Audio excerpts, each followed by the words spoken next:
Change don't come by raising your hand and asking for it to come by taking a stand and snatching towards it. So if you're ready to make a stand, then action forward. Forget your past. So I'm Partha Nandi from AskDrParthaNandi Charities. I'm joined by Shirley Johnson. Shirley, thank you for joining us. Thank you so much. And I really appreciate it. You're welcome. She's the CEO of COTS, and we were delivering some coats. And we're just chatting before we came on camera. And maybe tell the folks a little bit about what COTS is so that they have an idea. So, and I say this, and I don't say it because I'm CEO, but it is an amazing place where I think like working with some amazing people to see something and do something greater than ourselves. And that's how I always explain what we do.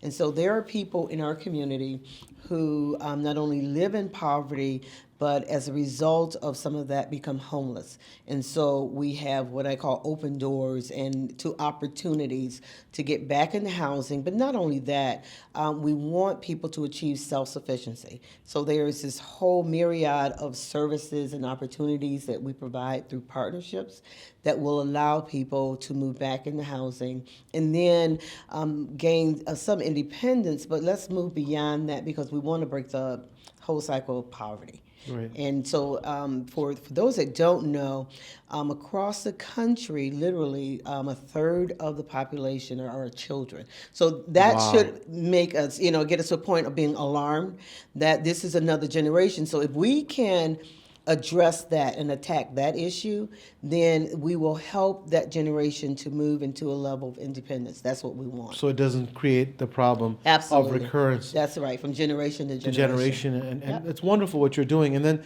what motivated you? And I talked to Asha. Two things. We think that folks who need services for COTS are the traditional, people that are down their luck and they don't really they've been having it for years. But that's not really the case. A lot of folks are families and people who are just underemployed or unemployed. Absolutely. And families, right? So if people understand that for many people that come in here, some now, so there's a new group of homeless people who have had histories of working. There are people who come in here, we've had engineers, people who work, people who have gone to school, people, and now because of the economy, and we know it's coming back, but for some it's still slow. Sure. For them. So we've got to figure out a way to, one, help them, feel safe, get them to a place where they will not be on the streets. As you know, it's very cold today.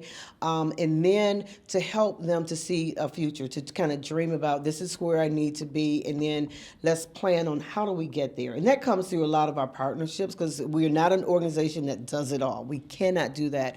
And so we build a collaborative culture. So with your organization and what you're doing, it is helpful. So just think about it this way.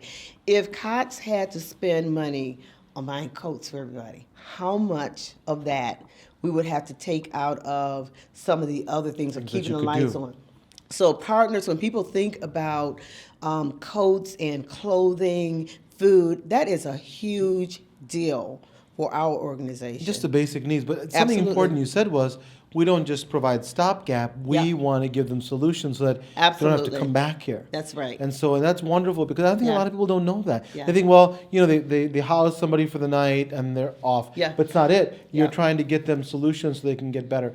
Let me ask you this. There are people who are watching, when they watch this on either in the city, in the state, or the country, and they want to get involved. How could they get involved? What level could they get involved, and how would they do that? So there are three. I call them the time, treasure, and talent. That's my time, treasure, talent. So and you'll hear that. That's kind of a cliche. People say, but here's the real thing about that.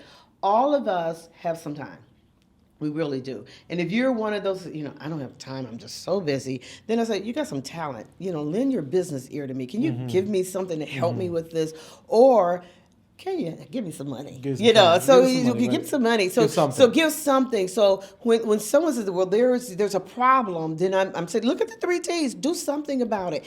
That, as we're talking about the comeback for our city, It's going to take everybody participating at that level. Takes a village, right? Absolutely. Takes a village. That's right. And we really appreciate you having us, Thank having you us so here. much. And hopefully the coats help a lot of people. And It's going to help. We're going to partner. It comes at a great time. Like I said, I came out there, it was like, it is freezing. And so you think about it, there are people who can't afford that coat, honestly. So thank you so much. It's welcome. Really. This is what we made AskDrParthaNandi Charities for, is to be able to help Thank you. directly, not just, I was telling Asha Yes. this, not just give some money to somewhere Yep. and who knows, but really be able to help people in the community where they need it. So I That's a appreciate it. partnership. Thank you very That's a much. And we'll partnership. partner Thank for a you. long time, okay? Thank you. I God bless appreciate you. that. Thank you very much. Thank you. We think it's butter in these landed lakes, but we starving for the margins. We ain't got the same taste. We ain't got it to waste. We happen to make do whatever the man say is the new minimum wage.